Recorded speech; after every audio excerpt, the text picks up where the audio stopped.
አሸባሪዎች፣ የማፊያ ቡድን አለቆች፣ አስገድዶ ደፋሪዎች፣ እጽ አዘዋዋሪዎች እንዲሁም ቅጥር ነፍሰ ገዳዮችና የተለያዩ ከባባድ ወንጀሎችን የፈጸሙ ግለሰቦች ከመላው ሀገሪቱ ተለቅመው የሚታጨቁበት፣ አንዴ ወደዛ እስር ቤት ወንጀለኛ ሆነው ከገቡ በሬሳ ሳጥን ተጠርዘው ካልሆነ በስተቀር ለማምለጥ መሞከር ቀርቶ ማሰቡ በራሱ በጭራሽ የማይታሰብበት፣ ፈጣሪ በጥበቡ የሰራውን ሰፊውን ሰማይ ለመመልከት እንኳን ብርቅ የሆነበት፣ የመጨረሻውን የፍርድ ቅጣት ተቀብለው እድሜ ይፍታ ተብለው የሚገቡበት፣ ይህም ማለት ደግሞ እስከ ሕይወቱ ፍጻሜ ድረስ የሚታሰሩበት፣ ምንም አይነት ምህረትም ሆነ ርህራሄ የሚባል ነገር የሌለበት፣ በበረዶ የተከበበውና በብዙዎች ዘንድ የሩሲያው አልካትራዝ በመባል የሚጠራው የምድር ሲኦል የሆነ በምድራችን ከፍተኛ የሆነ ጥበቃ ከሚደረግላቸው እስር ቤቶች ዝርዝር ውስጥ ወደሚገኘው በፋየር አይስላንድ ላይ ወደ ተገነባው ጥንታዊው የሩሲያው ፒያታክ እስር ቤት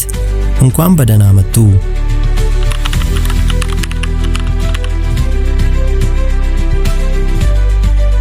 ይህ በብዙዎች ዘንድ የሩሲያው አልካትራዝ በመባል የሚታወቀው እስር ቤት በፋየር አይስላንድ ላይ የተገነባ ሲሆን ከሞስኮ በስተደቡብ በ460 ኪሎ ሜትር ርቀት ላይ ቮሎግዳ በምትባል ግዛት ውስጥ ሲገኝ 12 ኪሎ ሜትር ስፋት ባለው በረዷማ በሆነ ሐይቅ የተከበበና ለብዙ ክፍለ ዘመናት ገዳም እንደነበረ ይነገርለታል።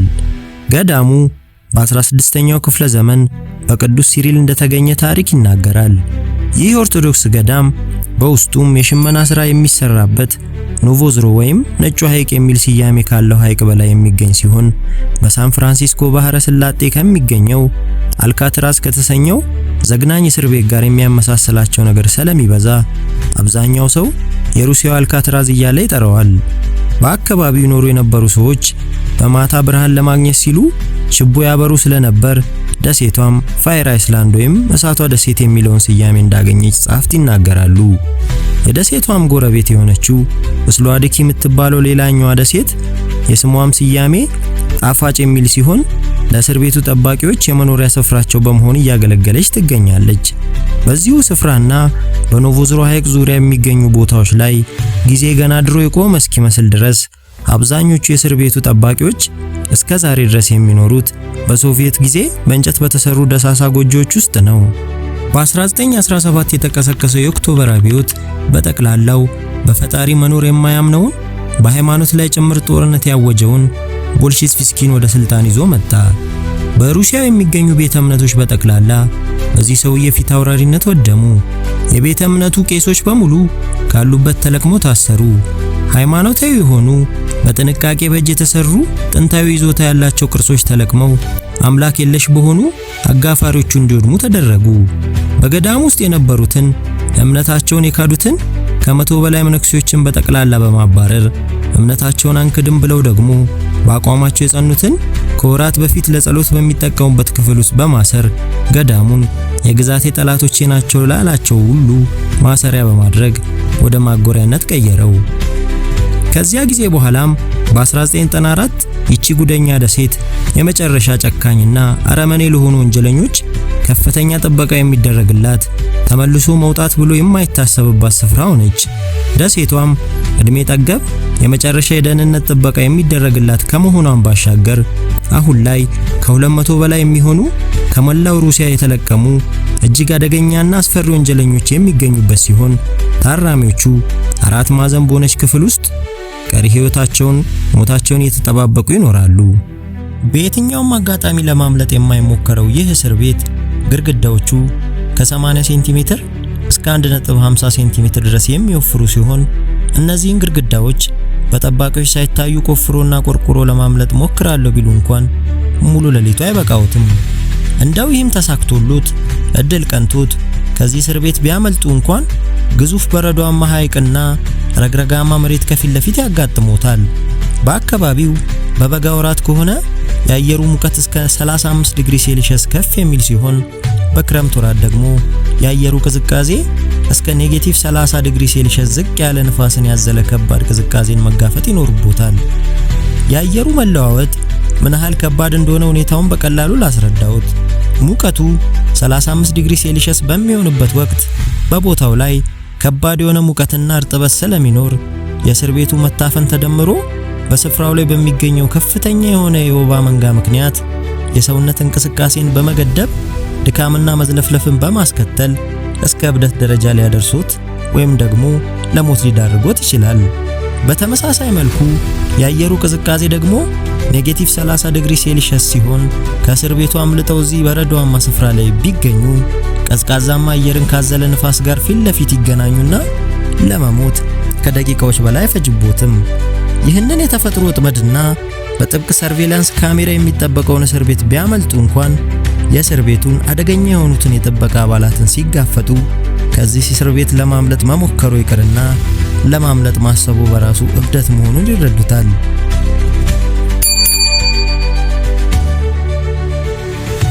የእስር ቤቱ ህንፃዎች ሙሉ ለሙሉ በሚባል ደረጃ ደሴቷን የሞላት ሲሆን የደሴቷ ዳርቻዎችም በሙሉ በሁለት የግንብ አጥሮች የታጠሩና በእያንዳንዱ ጥግም 24 ሰዓት ለመመልከት የሚያስችሉ ማማዎች አሉት። የታጠቁ ጠባቂዎችና የፖሊስ የሰለጠኑ የጀርመን ሺፐርድ ውሾች ሙሉ ቅጥር ግቢውን እየተዘዋወሩ ይጠብቁታል። ይህችን እስር ቤት በእግር ለቆ በህይወት ለመውጣት ሁለት ጠባብ የእንጨት ድልድዮች ብቻ ሲኖሩት፣ በውሃው ላይ ከሆነ ደግሞ እስር ቤቱን ለቆ ለመውጣት ጀልባ መጠቀም ይኖርቦታል። የእስረኞቹ የመኖሪያ ስፍራ በአራት ህንፃዎች የተዋቀረ ሲሆን ይህን የምትመለከቱትን ክንፍ 4 የተሰኘውን ህንፃ በ1906 በአስደንጋጭ እሳት ተቃጥሎ የተጎዳ ቢሆንም ከ6 ዓመታት በፊት የታደሰ ሲሆን መሰረቱና ግድግዳዎቹ ታሪካቸውን እንደጠበቁ ይገኛሉ። በህንፃው እድሳት ወቅትም ገና ያልተበላሹ ታሪካዊ ግድግዳ ላይ ስዕሎች የተገኙ ሲሆን በጥንቃቄ ተቀምጠውም እንደሚገኙ ይነገራሉ። በእያንዳንዱ ክንፍም ቢያንስ አንድ የገላ መታጠቢያ ሲኖረው የእያንዳንዱ ክፍል እስረኞች በጋራ የሚታጠቡበት በአንድ 4 ሰው በላይ የሚታጠብበት ስፍራን ይዟል። በተጨማሪም የህክምና ስፍራ ሲኖረው የጥርስ ህክምናን ጨምሮ እስረኞቹ ባልታወቀ በሽታ ቢያዙ ለይቶ መታከሚያ ስፍራንም ይዟል።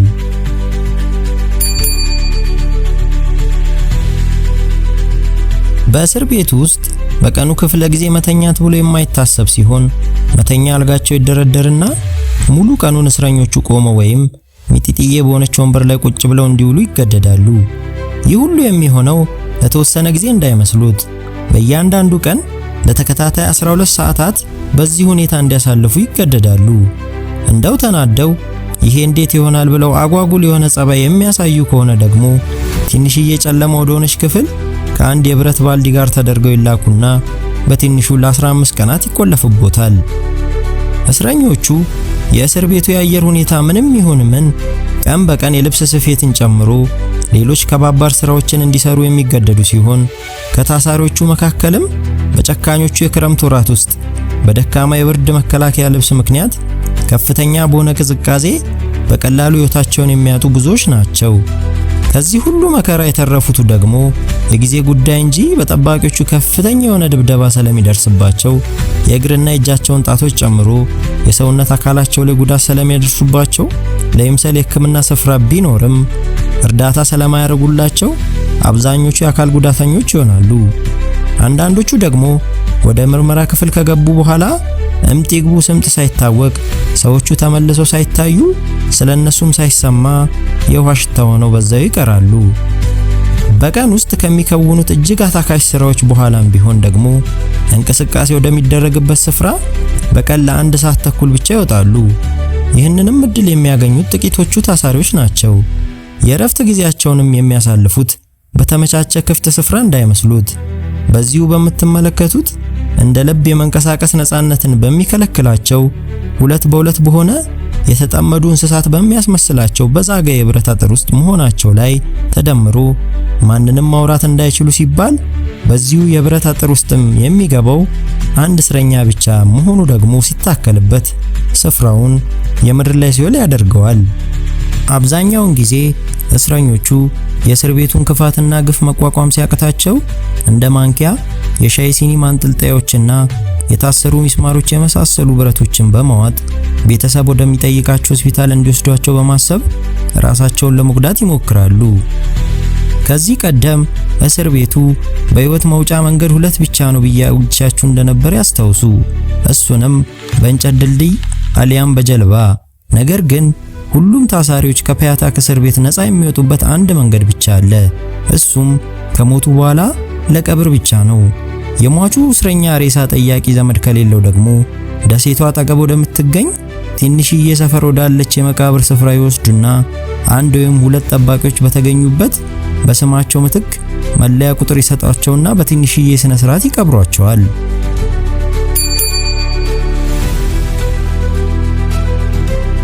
የእስር ቤቱን ትልልቆቹን ሁለት ደግነቶች ልንገራችሁ።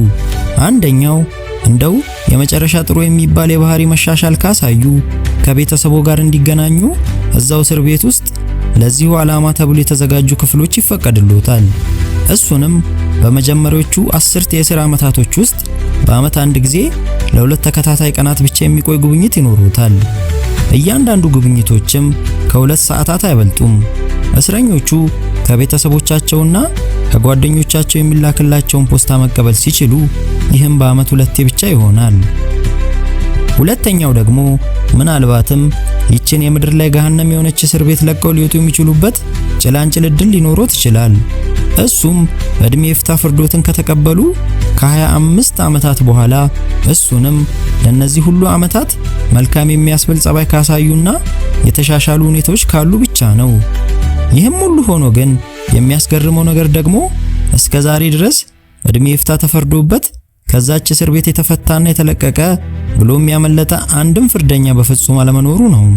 ምናልባትም እስር ቤቱ በሩሲያ ብቻ ሳይሆን በዓለማችን ላይ ካሉ እስር ቤቶች ቀፋፊና የማይደረስበት መሆኑን ብዙዎች ይስማሙበታል። ከዚች የምርም እሳት በስንት ጣሙ ከምታስብል እስር ቤት ሌላ በሩሲያ ምድር ላይ ከ5 በላይ ከፍተኛ ጥበቃ የሚደረግላቸው እስር ቤቶች እንዳሉ ይነገራል። በእነዚህም እስር ቤቶች ውስጥም ከ2000 በላይ አደገኛ ታራሚዎች የእድሜ ይፍታ ፍርዳቸውን ተቀብለው የሞታቸውን ቀን እየጠበቁ በማይጠበቅ ተስፋ ቀሪ የህይወት ዘመናቸውን ይኖራሉ። ውድ አድማጭ ተመልካቾች፣ በሩሲያ ከሚገኙ ከነዚህ ዓለማችን አደገኛ የሚባሉ ወንጀሎች ከሚገኙባቸው እስር ቤቶች እንዲህም አለ እንዴ ከሚያስብሉ በውስጣቸው ደብቀው ከያዙት አስደማሚ ታሪካቸው በሰፊ ትንታኔ እስክንገናኝ ድረስ ለዛሬ ያዘጋጀነውን በዚህ ቋጨን። ሰላም።